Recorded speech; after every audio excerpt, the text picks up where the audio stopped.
Bonjour à tous.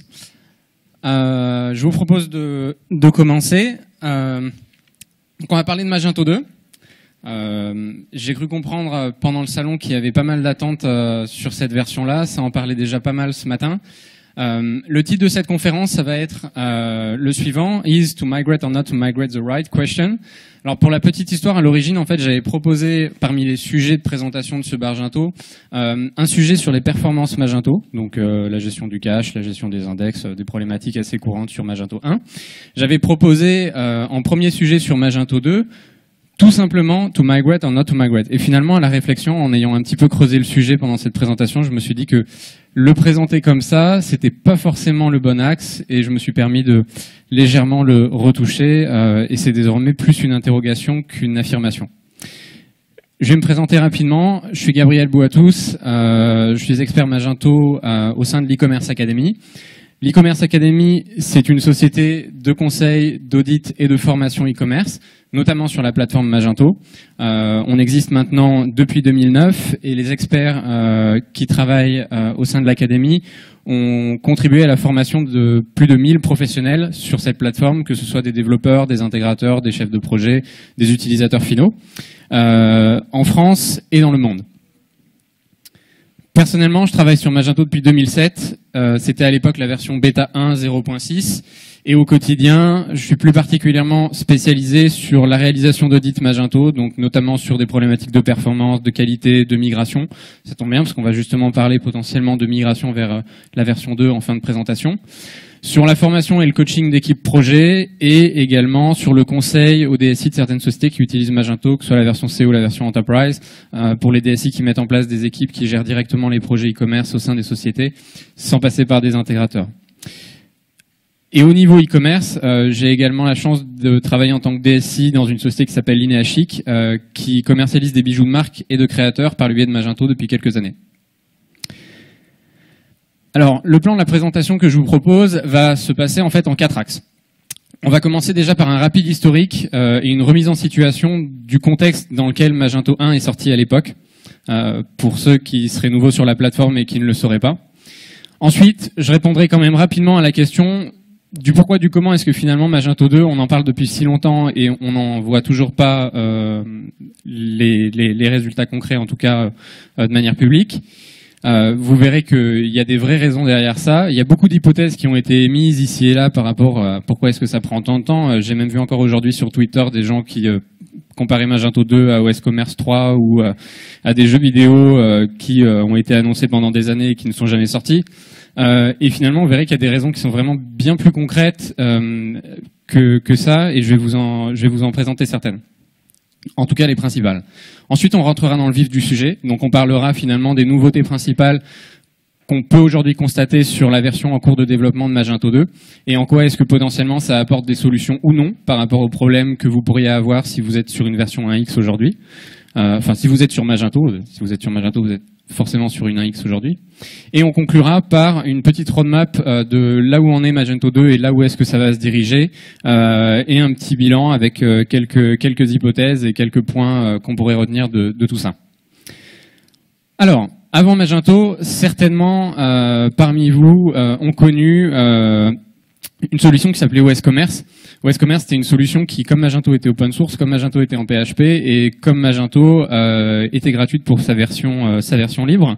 Et finalement, OS Commerce, à l'époque, quand Magento est sorti en 2008, et quand Magento a commencé à être développé en 2007, c'était un peu la solution que les agences mettaient en œuvre, que les e-commerçants utilisaient, que ce soit des versions brutes de décoffrage ou des versions un petit peu customisées. Il y a même certaines agences qui s'étaient basées sur OS Commerce pour produire leur propre solution, mais au final, c'était un petit peu la seule techno qui existait quand on prenait les critères PHP, les critères open source et les critères gratuits, avec quelques forks ici et là, mais finalement tous plus ou moins basés sur OS Commerce. OS Commerce, à l'époque, ça ressemblait à ça. Pour ceux qui n'aurait jamais vu la tête de la plateforme. Alors en fait, c'est même pas qu'à l'époque ça ressemblait à ça, c'est même qu'aujourd'hui, en fait, la dernière version d'OS Commerce, ça ressemble à ça. Du coup, par rapport à ce constat, il y a une société, pour vous remettre un petit peu dans l'historique, qui à l'époque s'appelait Varien, qui était en fait une petite agence web californienne avec une dizaine de personnes, notamment aux États-Unis et puis d'autres ailleurs, notamment en Europe de l'Est. Donc cette boîte, Varien, décide en décembre 2006 de créer une solution e-commerce. Elle fait le constat, comme de nombreuses autres agences à l'époque, que OS Commerce c'est pas satisfaisant ni d'un point de vue production, par rapport à la maintenabilité qu'on va avoir des projets, ni d'un point de vue features pour les e-commerçants qui sont rapidement limités en fait par la capacité qu'on va avoir à étendre la plateforme d'origine. En janvier 2007, Varien commençait avec 3 développeurs. Entre février 2007 et février 2008, entre 5 et 8 développeurs ont travaillé sur des versions bêta. Et finalement, en mars 2008, la première version est sortie. Je ne sais pas si parmi vous, certains ont utilisé Magento 1.0. Bon, c'était la première version officiellement stable. Officieusement, pas vraiment. Mais en tout cas, voilà un petit peu l'historique qui a abouti à ce qu'est Magento aujourd'hui. Alors, ce qu'est Magento aujourd'hui, finalement, je pense que si vous avez assisté aux conférences, notamment en introduction et à la keynote, Magento est souvent présenté, en tout cas sur ses aspects positifs, par des chiffres comme le nombre de sites Magento qui sont en production, donc environ 250 000. Il y a aussi un chiffre qui est quand même vachement impressionnant, c'est le fait que 30% du top 100 des plus gros sites, selon le classement Alexa, seraient basés sur Magento. Les chiffres varient entre 25 et 35%, mais grosso modo, c'est quasiment un site sur 3.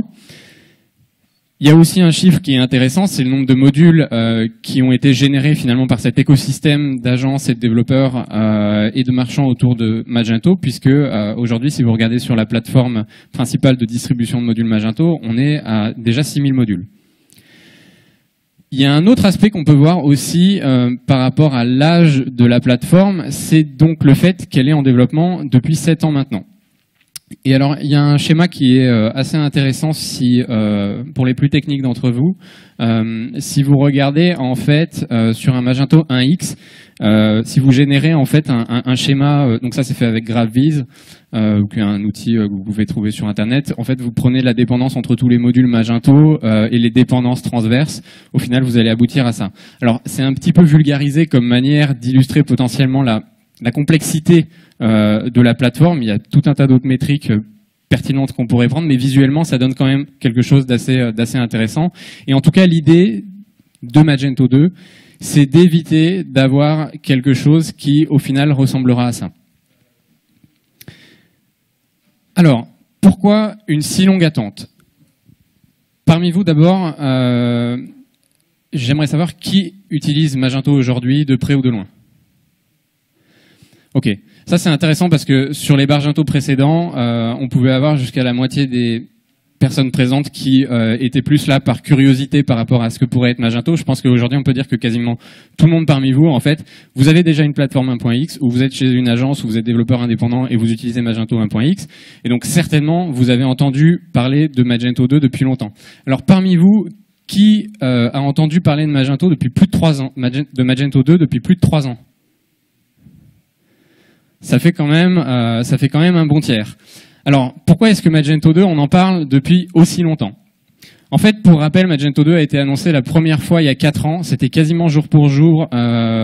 C'était mi-octobre 2010. Et à l'époque, c'était le directeur technique d'origine de l'éditeur de Magento qui présentait les objectifs auxquels Magento 2 devait répondre. Et il disait que finalement, il était temps de produire une nouvelle version majeure quand la plateforme était devenue suffisamment mature. Alors vous imaginez, c'était il y a 4 ans, donc c'est encore plus vrai aujourd'hui. Et puis finalement, dans l'histoire de Magento, il s'est passé beaucoup de choses. Magento, ça a commencé comme ça en 2007-2008. La baseline à l'époque, c'était Open Source e-commerce. C'est devenu E-commerce Platform for Growth. Et finalement, aujourd'hui, Magento, comme vous le savez, a été racheté par eBay. Et mine de rien, même si effectivement vous allez le voir quand on va rentrer plus dans le détail des nouveautés qui sont apportées par Magento 2, mine de rien, en fait, ce changement et cette acquisition, ça n'a pas été totalement neutre dans le pourquoi du comment est-ce que Magento 2 met autant de temps à aboutir, puisque quand eBay en fait a procédé à l'acquisition de Magento, d'abord il y a eu une réorganisation des équipes. Ensuite, le directeur technique et l'architecte principal de la solution, ils sont tout simplement partis. Ils sont allés faire une solution vachement intéressante aussi qui s'appelle EuroCRM. Il y a eu la tentative par eBay d'intégrer Magento dans Xcommerce, qui devait être une sorte de bus qui permettait une interconnexion des différentes plateformes et outils qu'eBay avait rachetés, et donc il fallait essayer de faire quelque chose de cohérent entre tout ça. Et finalement, après l'arrêt officiel de Xcommerce fin 2012, il me semble, une bonne partie des ressources qui étaient allouées à Xcommerce ont été réassignées sur Magento 2. À l'époque, pour illustrer le bus de Xcommerce, il y avait même un bus qui avait tourné dans les États-Unis. Pour ceux qui sont utilisateurs de Magento depuis longtemps, vous avez peut-être déjà vu cette image, ce fameux bus qui devait nous vendre Xcommerce, dont on n'entend donc plus du tout parler. Et de toute façon, même sans le retard qui pourrait être imputable au rachat, il faut savoir qu'une fois que la solution est adoptée à large échelle, évidemment, tout changement majeur devient impossible. Et finalement, l'éditeur, une fois qu'il a fait la release de sa version 1X, il est contraint de garantir une rétrocompatibilité sur la version majeure. Donc par rapport à ça, le gros avantage de la version 2, c'est de repartir sur des nouvelles bases et des nouveaux principes techniques sans avoir à garantir la rétrocompatibilité. Ce que ça veut dire, évidemment, c'est que Magento 2 va demander à refaire les développements, les templates de l'1X pour les porter sur une 2X. Finalement, ce que je peux dire, c'est que après avoir étudié quand même longuement Magento 2, puisque l'avancement en fait des travaux sur la plateforme est publiquement visible depuis un bon moment maintenant, depuis 2012 il me semble. Après avoir étudié un petit peu tous les changements, je pense personnellement que cette attente, elle est plutôt positive. Et si Magento 2 a été sorti il y a quelques années, probablement, j'aurais pas pu vous annoncer ce que je vais vous annoncer sur les nouveautés de cette version 2X. Pourquoi ? Parce qu'en fait, avoir mis autant de temps à produire Magento 2, ça a donné la liberté aux développeurs de l'équipe core Magento 2 d'expérimenter. Et ils ont eu du coup toute liberté de mettre des choses dans la solution, puis de les retirer, puis de les remettre, puis de les améliorer et de les retirer. Et finalement, si vous êtes développeur et que vous suivez le développement de Magento 2 vous aussi depuis 2012, vous avez certainement constaté ça aussi. Et je vous donne juste un petit exemple rapide avec un moteur de template qui s'appelle Twig.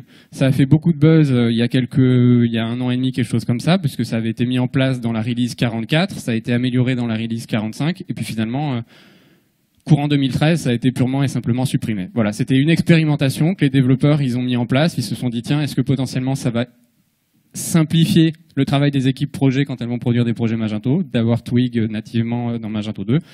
Bon, ils ont considéré que non. C'est un exemple parmi d'autres. Et alors ça, c'est pas moi qui le dis. Good things take time, great things take a long time. C'est une product manager de chez Magento 2. Donc ça vend du rêve quand même.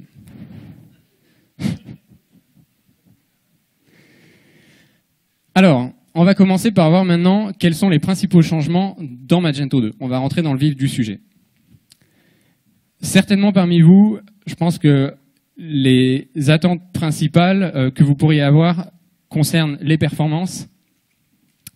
Je pense que si je vous parle d'indexation, de cache, de vitesse de temps de chargement, etc., ça fait certainement partie du top de toutes les améliorations que vous souhaiteriez voir dans la plateforme. Et finalement, je pense que le plus important dans Magento 2, c'est pas tellement ça. C'est peut-être plutôt d'abord la transparence avec laquelle le produit est développé. Puisque le suivi et les contributions sont possibles. Ça, c'était pas le cas avec Magento 1. On avait grosso modo une sorte de bug tracker avec grosso modo la possibilité de fournir des patchs, mais clairement pas avec la transparence et la simplicité d'un outil comme GitHub, puisque désormais, si vous êtes développeur, vous allez sur le dépôt Magento 2 et vous verrez que toutes les semaines, le vendredi en fin de journée, vous avez le weekly push de l'équipe Magento 2 et vous pouvez suivre où est-ce que ça en est. Et c'est comme ça de manière régulière depuis octobre 2013. Ça l'était un petit peu moins avant, mais ça l'est maintenant. Et surtout, les contributions qui sont proposées, quand elles sont pertinentes, elles sont non seulement intégrées, mais elles sont aussi enrichies. Je vous donne juste un exemple concret. Un truc tout bête, vous mettez un site Magento en maintenance, bon, il y a 1001 façons de mettre un site Magento en maintenance, mais supposons que vous utilisiez ce que Magento propose nativement. Nativement, Magento ne va pas vous permettre d'autoriser des accès sur certaines adresses IP au site quand celui-ci est en maintenance. C'est 3 fois rien à faire quand vous êtes développeur, ça vous prend 2 secondes, mais tout de même. Puisque ça prend 2 secondes, il y a un développeur qui s'est dit, tiens, si on l'implémentait dans Magento 2. Ça a été accepté. ça a été accepté, intégré au produit, et ça a été depuis largement amélioré. Et pour les plus développeurs d'entre vous, vous irez voir comment fonctionne maintenant le mode maintenance dans Magento 2. Non seulement la contribution qui a été faite à l'origine par un des développeurs de la communauté a été intégrée, mais en plus de ça, elle a été largement améliorée. De la même manière et dans la même logique, pour préparer les équipes techniques, surtout à l'arrivée de Magento 2, l'éditeur organise des webinaires et fournit une documentation technique. J'ai juste une réserve à émettre sur cette documentation technique, c'est qu'il y en a une grosse partie qui a été supprimée parce qu'elle était d'ores et déjà obsolète, parce qu'elle datait de 2012-2013 et elle était plus cohérente avec ce qui était fait en 2013-2014. Et donc il y a certaines pages qui ont été supprimées et qui concernent des pans importants de la plateforme et des changements techniques. Il y en a d'autres qui sont à jour, mais il y en a aussi qui restent là et qui ne sont pas pertinentes. Donc si vous êtes développeur et que vous allez regarder cette documentation technique, soyez vigilant, tout ce que vous lirez ne sera pas forcément vrai à date. Par rapport à la transparence, un bémol aussi, si vous demandez à l'éditeur s'ils ont une roadmap, ils vous diront qu'effectivement ils ont une roadmap, et si vous leur demandez s'ils vont le partager avec vous, ils vous diront que non, mais que vous pouvez checker GitHub. Donc GitHub, c'est définitivement l'endroit où vous devez vous rendre si vous voulez savoir ce qui se passe. On va parler maintenant des technologies. Quelles sont les technologies qui vont porter Magento 2 et quelle différence on va avoir avec la version 1 ? Alors, au niveau du socle, on n'a évidemment pas de changement majeur. Il ne s'agit pas de porter Magento 2 vers du Perl ou autre chose. Donc, c'est simplement du PHP dans ses versions les plus récentes, donc la 5.4, la 5.5, pas de surprise. MySQL, évidemment, 5.1, 5.6. Apache, pas de surprise non plus. Une petite remarque sur le Zen Framework qui reste en version 1, qui sera peut-être en version 2, mais pour le moment, l'équipe qui prend les décisions à ce niveau-là considère que les coûts de migration vers le Zen Framework 2 sont beaucoup trop importants par rapport à ceux que ça apporterait dans Magento 2, donc ça reste en l'état, on verra, de toute façon c'est pas franchement majeur. En tant que développeur, vous serez content de savoir qu'au-delà des standards PSR 0, 1 et 2, Magento va aussi respecter les standards du PSR 4, ce qui va rendre possible l'installation de certains modules tiers par un autre moyen technique que le fameux Magento Connect et le fameux PIR qu'on connaît aujourd'hui, je vais vous en parler dans une seconde.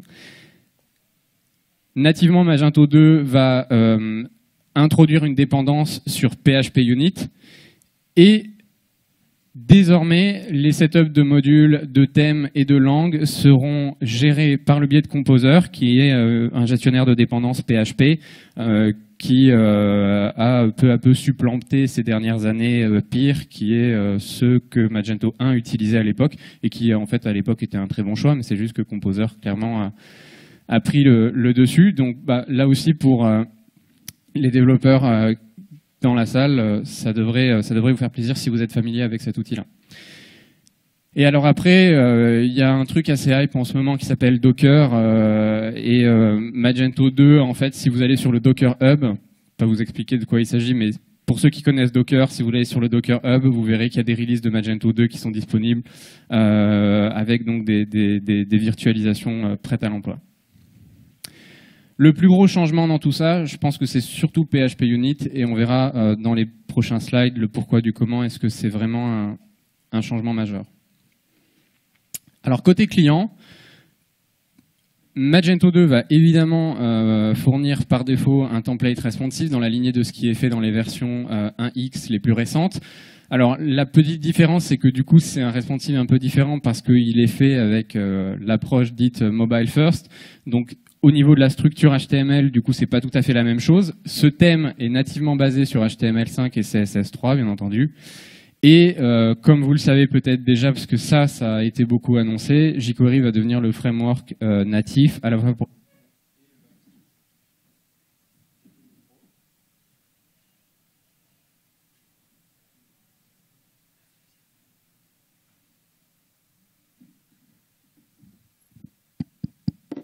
Bon.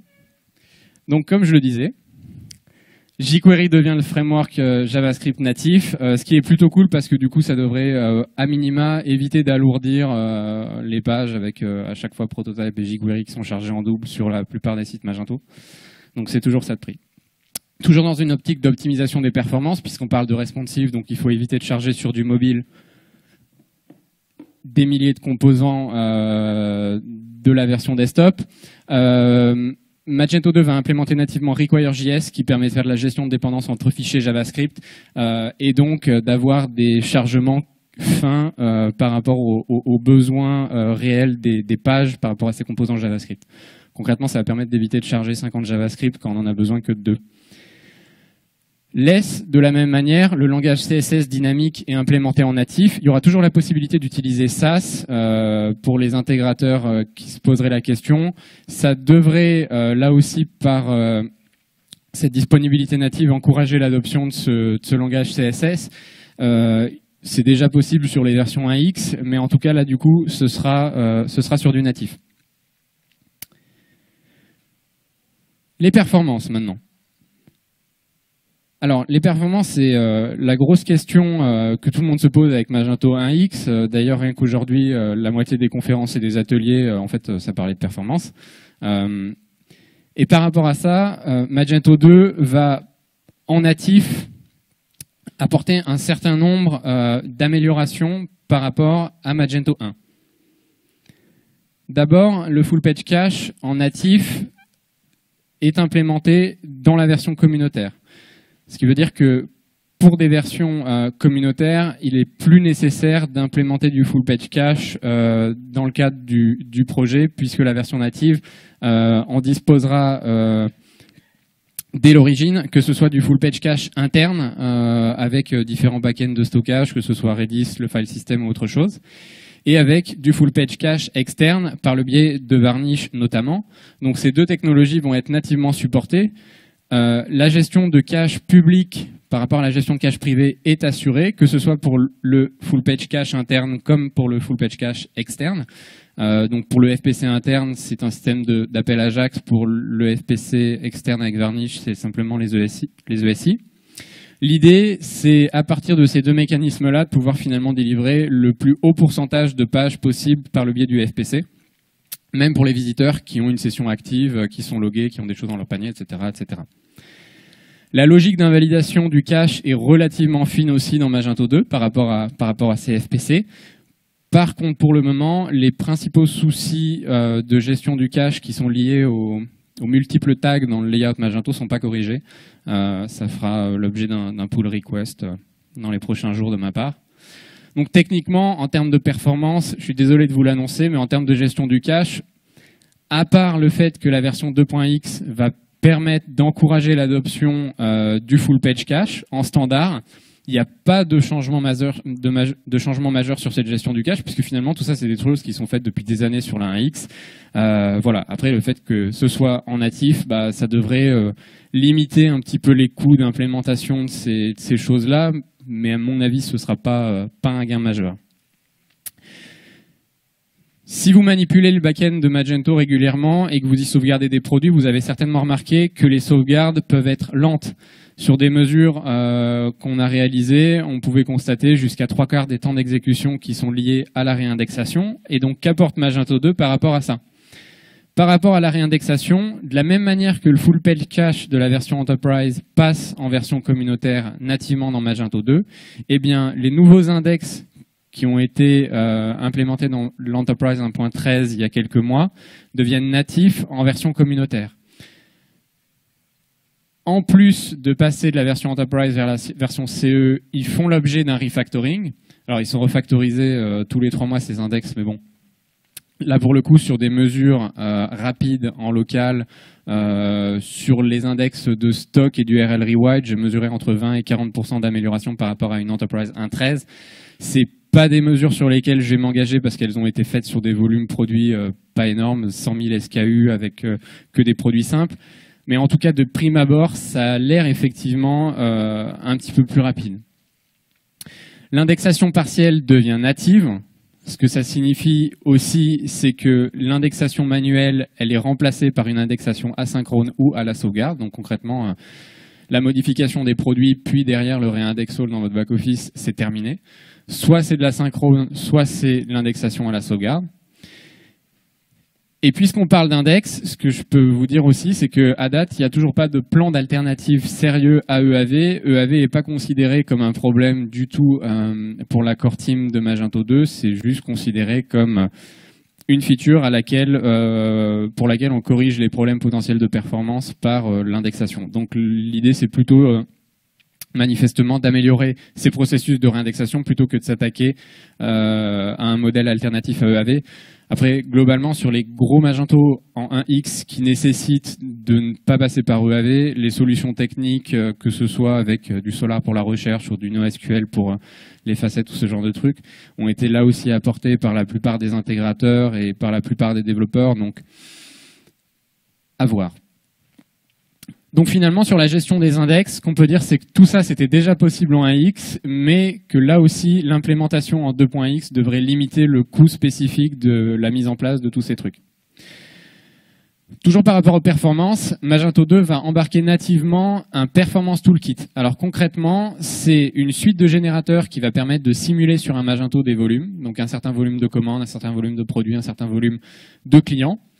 Et une fois ces injections de données effectuées, cette suite de tests à partir de JMX, donc qui vont être digérés par JMeter, vont permettre de mesurer et de suivre les performances. Alors ce que ça devrait du coup permettre de faire là aussi, c'est de faciliter pour les équipes techniques et aussi de démocratiser ce type de test, puisque du coup on pourra mesurer et suivre les performances au fur et à mesure des ajouts de fonctionnalités au cours du développement du projet. Les comportements clés qui sont testés sont l'ajout panier, la recherche, le checkout, l'affichage d'une page d'accueil, d'une page catégorie, etc., etc.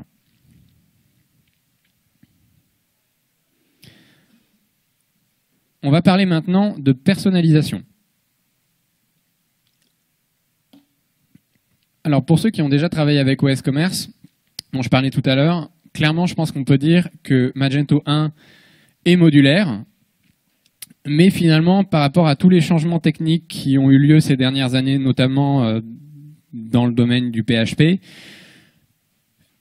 on peut affirmer qu'il y a beaucoup d'adhérences entre certains modules, des adhérences qui ne sont pas forcément pertinentes, et au final, c'est une des causes potentielles de problèmes de performance et surtout une des causes potentielles de problèmes de maintenabilité et d'extensibilité que peuvent rencontrer les équipes aujourd'hui. Alors l'idée de Magento 2, clairement par rapport à ça, c'est de refondre un petit peu la logique la logique d'extensibilité de la plateforme, puisque la logique selon laquelle, pour faire quelque chose en termes de code, on a besoin de passer par la classe finale mage est supprimée. Les namespaces de PHP 5.3 sont désormais utilisés et du coup, la logique technique de personnalisation de Magento 2 se base sur l'injection de dépendances. Donc au lieu de passer par une classe finale et de gérer par la configuration un système de réécriture, on considère que tout ça se fait désormais par le biais d'injection de dépendances et un mécanisme de préférence pour l'utilisation de telle ou telle classe pour exécuter telle ou telle logique. De la même manière, les événements et les observeurs placés dessus sont remplacés par des intercepteurs et des plugins. Alors le changement concrètement, c'est que désormais l'ordre d'exécution des personnalisations sur un certain traitement peut être déterminé directement. Par contre, ce que ça implique, c'est que derrière tout ça, c'est compilé parce qu'évidemment, exécuter du code avant, pendant ou après chaque méthode publique potentiellement, ça peut coûter cher. Donc ces nouveautés techniques sont accompagnées d'un système de compilation. Un gros changement technique, c'est l'apparition de la couche service, puisque finalement, aujourd'hui, quand vous travaillez dans les templates dans Magento, vous allez interroger du code à un certain endroit, pour simplifier, et quand vous travaillez par le biais de l'API, vous allez interroger du code à un autre endroit. Et au final, ce qui peut se passer, c'est que forcément, du coup, la couverture fonctionnelle de l'API, elle n'est pas ISO à ce que vous allez avoir quand vous intervenez depuis votre propre module. Et du coup, par rapport à ça, dans Magento 2, même les vues, comme l'API, du coup, passeront par un service layer. L'objectif, en fait, c'est de simplifier les appels de données qu'on pourrait avoir à faire depuis les vues et depuis des modules spécifiques, en passant par une couche service qui effectue directement les traitements les plus usuels dont on a besoin. et du coup de greffer l'API également sur cette couche service pour qu'elle bénéficie d'une couverture fonctionnelle qui soit très élevée. Alors en un schéma qui est repris d'une des présentations de l'équipe technique de Magento 2, aujourd'hui ce qui se passe du coup dans Magento 1X, c'est que la modularité donne ceci. Des modules de la version Enterprise et des modules de la version communautaire vont faire appel à au module MashCore principalement et au module MashPage également. Ces modules vont potentiellement avoir des dépendances entre eux. Les modules Enterprise vont avoir des dépendances sur les modules du cœur et tous ces modules vont joyeusement faire appel aux librairies Magento. Mais ce qui se passe, c'est que si on implémente des extensions, de la même manière, elles vont introduire des nouvelles dépendances puisque les sites Magento qui n'utilisent que des plugins spécifiques sont relativement rares, donc il faut rajouter à tout ça les modules communautaires qui du coup potentiellement vont rajouter de la complexité à tout ça.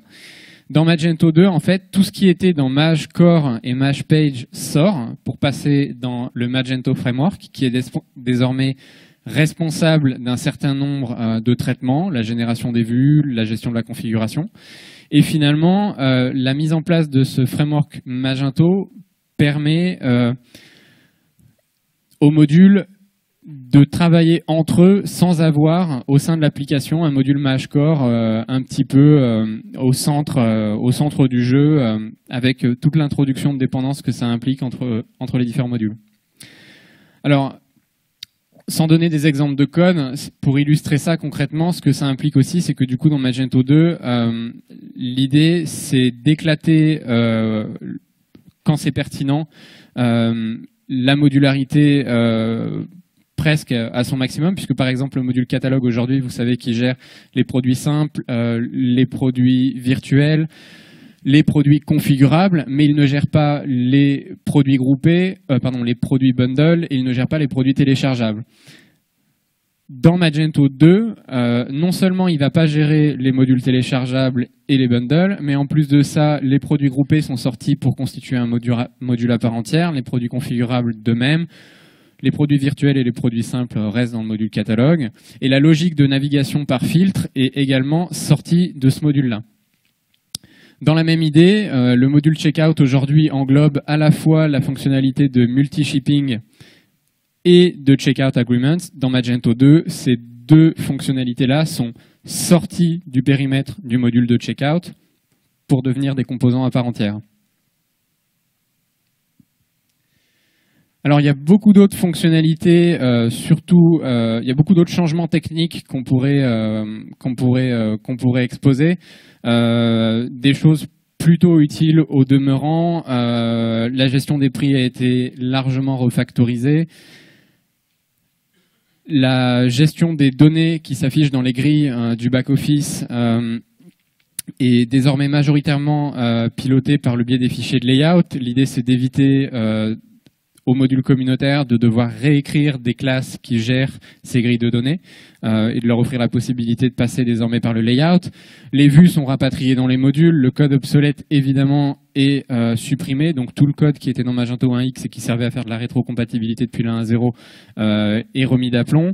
La configuration XML, dans la même idée, elle est désormais découpée en multiples fichiers XML qui sont chacun moins lourds et surtout qui sont validés côté développement par un schéma, par du XSD.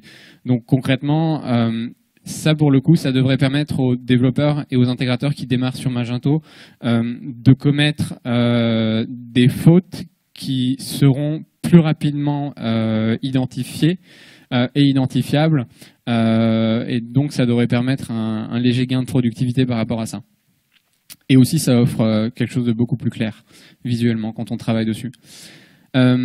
Du côté de l'intégration, il y a aussi beaucoup de changements puisque les layouts peuvent désormais être fusionnés de manière partielle au lieu d'avoir ce fameux système de réécriture de je copie un fichier de 350 lignes pour en modifier 2 à un autre endroit. Le fallback est illimité, mais ça a été implémenté récemment aussi en 1.9. La validation des fichiers de layout est également en place, comme celle des fichiers de config. Et Désormais, pour respecter ce principe de Magento 2, de mieux séparer les responsabilités, une action de page va correspondre à un fichier de layout. Donc là aussi, les catalogues.xml avec 50 handles à l'intérieur, ça disparaît. Et alors, plus pour les intégrateurs purs, il y a un nouveau truc aussi dans Magento 2, c'est la librairie de design. En fait, c'est un petit peu comme un bootstrap e-commerce, mais intégré dans Magento 2. C'est en fait une suite de design disponible et extensible pour designer des boutons d'ajout panier, des pop-up, ce genre de choses. Alors finalement, avec Magento 2, sachant que tout ça c'est juste une partie des changements techniques, parce qu'on pourrait en parler pendant des heures, tout a l'air mieux et tout a l'air plus simple.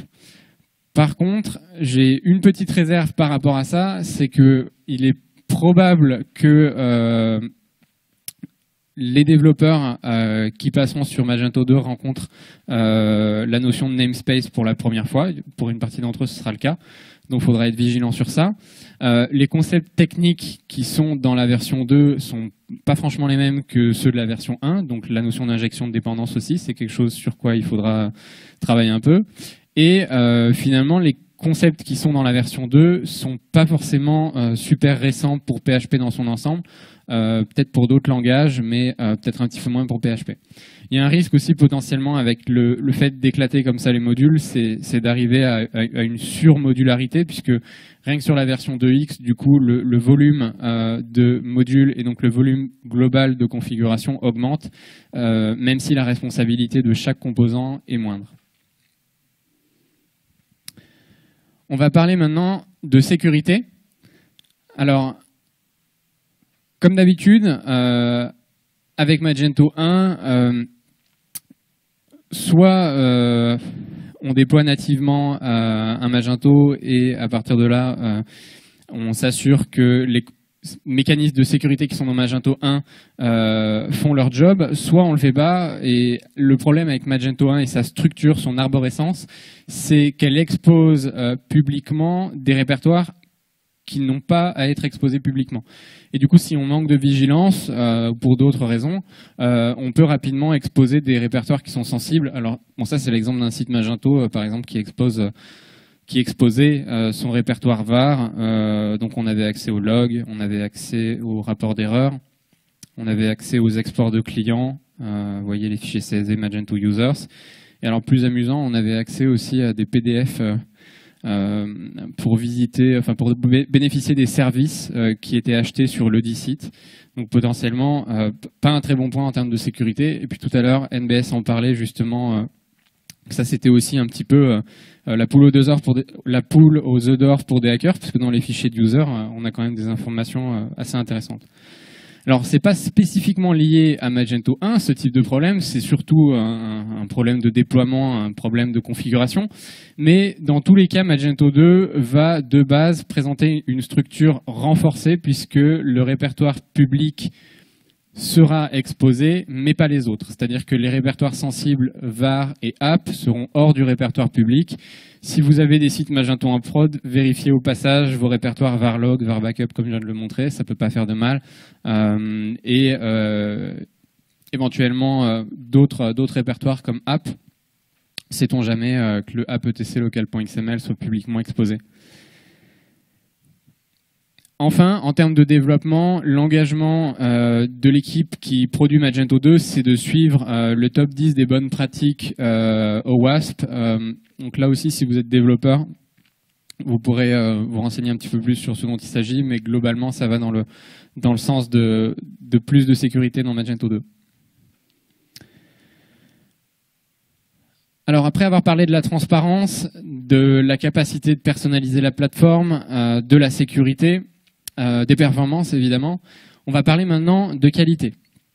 Alors il y a un point nouveau dans Magento 2 et qui est peut-être en fait le point le plus majeur et un des plus gros reproches qu'on pouvait faire à Magento 1 jusqu'à présent, c'est la notion de qualité.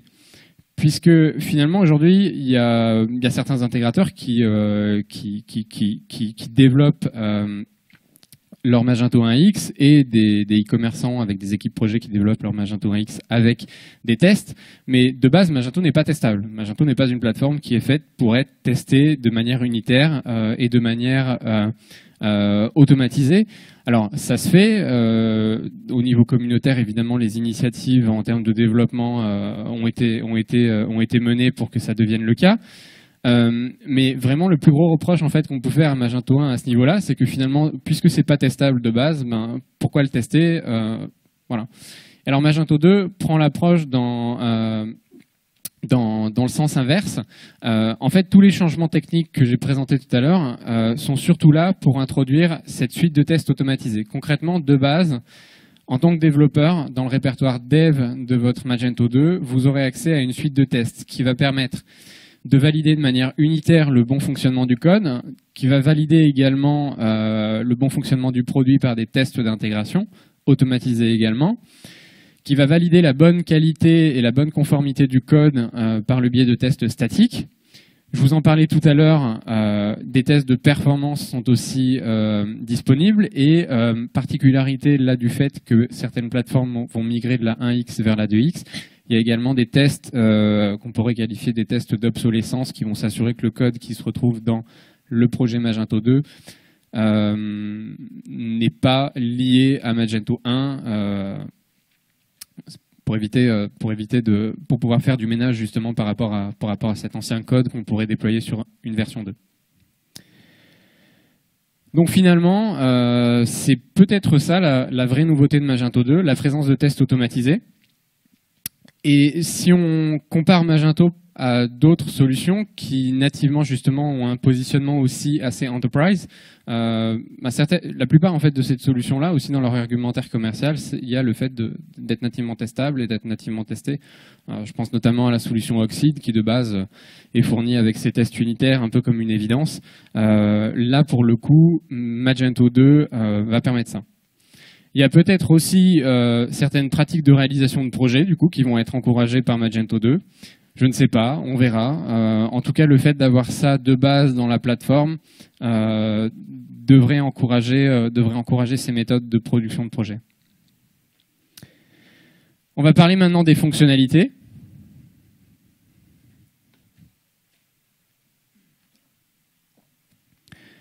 Alors, à aujourd'hui, les fonctionnalités qu'on peut annoncer sont celles qui sont disponibles dans la version en cours de développement. On peut aussi se baser sur certaines annonces qui ont été faites par les développeurs qui travaillent sur cette version 2, sur certaines annonces que des product managers ont fait également. On peut aussi faire quelques suppositions et pour cet aspect fonctionnalité, voilà ce qu'on peut dire pour le moment. D'abord, ce qui est sûr, c'est que la recherche va être améliorée. La fonctionnalité de recherche de Magento, c'est carrément n'importe quoi.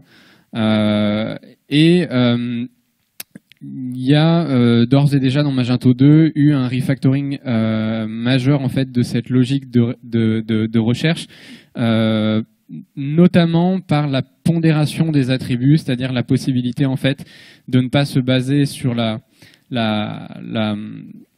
relevance en fait MySQL qui est utilisée en natif, mais sur un poids qu'on va arbitrairement donner en fait aux attributs de manière à privilégier en fait certains critères de recherche par rapport à certains mots-clés qui pourraient être saisis par les acheteurs sur le site.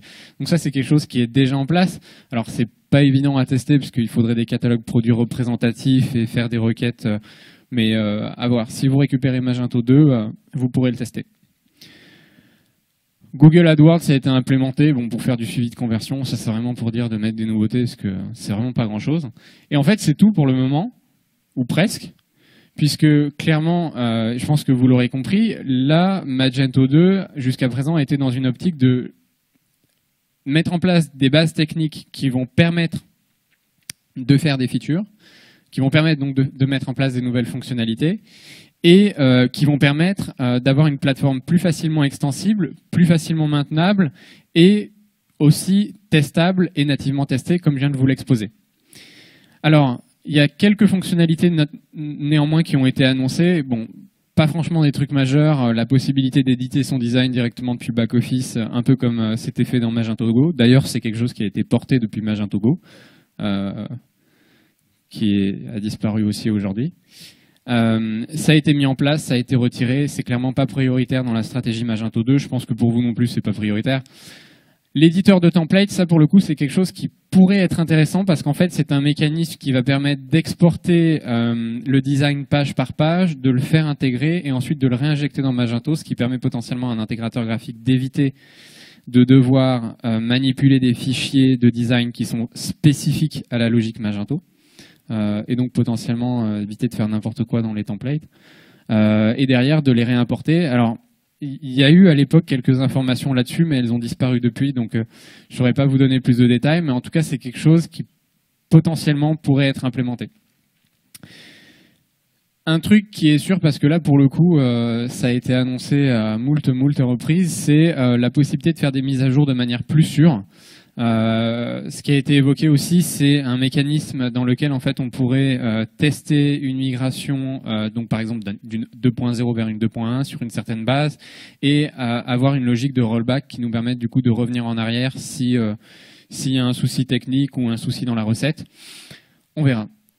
Ce que je peux vous dire aussi, c'est que l'éditeur régulièrement en fait profite de différents événements pour demander leur avis aux marchands et aux développeurs par rapport aux features qui sont souhaitées dans la version 2. Et dernièrement, à l'événement Magento Live en Angleterre, sur 628 votes, par rapport à cette interrogation qui a été faite par l'éditeur des marchands et des développeurs. Ce qui est revenu en fait dans le top des votes, c'est l'amélioration de tout ce qui est import-export, donc probablement la possibilité d'exporter d'autres entités que simplement les produits et les clients. L'amélioration aussi de la gestion de contenu statique. Alors, qui sait, peut-être que le système de hiérarchie de page de Magento Enterprise, de la même manière que certaines fonctionnalités de Magento Enterprise sont passées dans la CE, peut-être que celle-ci aussi va y passer. La fonctionnalité de staging aussi, ça c'est quelque chose qui est très demandé. Et la possibilité d'avoir de meilleurs rapports de vente. Sur ça, je suis un petit peu sceptique parce que c'est pas franchement le job de Magento, ni d'ailleurs la gestion CMS, mais admettons. Et la recherche aussi était en 5e position sur cet événement-là parmi les votes.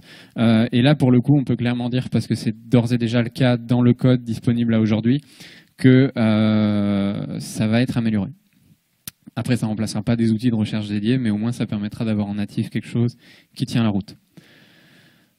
Alors, il y a aussi quelque chose, si on creuse un petit peu en fait sur ce que ça va permettre, tous ces changements dans Magento 2, les nouveaux concepts techniques, la nouvelle manière de gérer cette modularité, c'est que finalement Magento 2, ce que ça va permettre de faire pour l'éditeur, et donc potentiellement aussi pour les intégrateurs de la plateforme, c'est de dissocier le versionning du produit du versionning du logiciel. C'est-à-dire que concrètement aujourd'hui, quand vous avez un Magento 1.9, ou un Enterprise 1.14, les modules qui sont à l'intérieur sont dans une version qui s'y rattache. C'est-à-dire que concrètement, si dans la 1.9, vous commencez à prendre des modules qui viennent de la 1.4 ou de la 1.0, c'est même pas la peine, forte chance que ça ne fonctionne pas. Et de toute façon, c'est pas derrière la conception qui est prévue. Les modules qui sont dans une certaine version du produit sont ceux qui se rattachent au produit en question, et il n'est pas question de commencer à faire des mélanges de certaines briques pour aboutir à quelque chose de custom. Et en fait, tout le système de découplage des modules et de gestion des dépendances et de l'injection de dépendances, ça permet du coup de faire ça, ça permet de dissocier la notion de produit de la notion de logiciel. Et potentiellement, ça peut aussi permettre de faciliter une stratégie de distribution de modules ou de versions spécialisées. Parce que à partir du moment où la modularité est poussée à l'extrême, on peut se permettre de désactiver plus simplement certains modules tout en garantissant le bon fonctionnement du reste de l'application. Et ça permet potentiellement de faire des versions de Magento qui vont être spécialisées, sur lesquelles on va couper un certain nombre de features tout en sachant que le reste fonctionne. Ou au contraire, on va rajouter un certain nombre de features pour spécialiser Magento. Je sais pas, par exemple, on pourrait imaginer un Magento spécialisé dans le retail, un autre spécialisé dans le B2B. En tout cas, faire ça avec Magento 2, par rapport aux changements techniques qui sont mis en place, deviendrait plus facile. Donc ce sera intéressant de voir un petit peu comment ça évolue. Voilà, on va parler de la roadmap, évidemment. Donc à l'origine, comme vous le savez, donc Magento 2 c'était prévu pour fin 2012. Non, pardon, ça a été prévu d'abord pour début 2012, fin 2012, ensuite c'était début 2013, puis fin 2013. Et finalement, on est en 2014 et Magento 2 est annoncé en version bêta pour les développeurs dans 2 mois. Donc c'est crédible en fait par rapport à l'état d'avancement et par rapport au fait que dans les dernières releases c'est essentiellement de la couverture fonctionnelle et du bug fix. C'est crédible d'avoir une bêta en version décembre 2014. L'idée ensuite c'est d'avoir une version en mars 2015 qui soit une sorte de release candidate, donc un truc quasiment stable d'un point de vue technique, mais a priori encore vide de features. Mi-2015 serait prévu une version de Magento 2, là pour le coup avec des fonctionnalités, donc quelque chose qui concrètement apporte des ajouts fonctionnels. Et en fin d'année 2015, une annonce de version stable ou presque.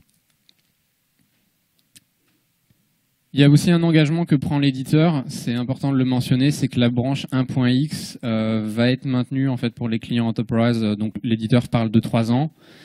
Et pour ce qui est de la migration, elle est partiellement automatisée dans le sens où en fait il y a un certain nombre de scripts et d'outils qui vont permettre de porter du code conforme au standard 1x vers la 2x, et également de détecter du code qui pourrait se trouver dans la version 2 et qui se rattacherait à la version 1 et donc qui n'aurait rien à y faire.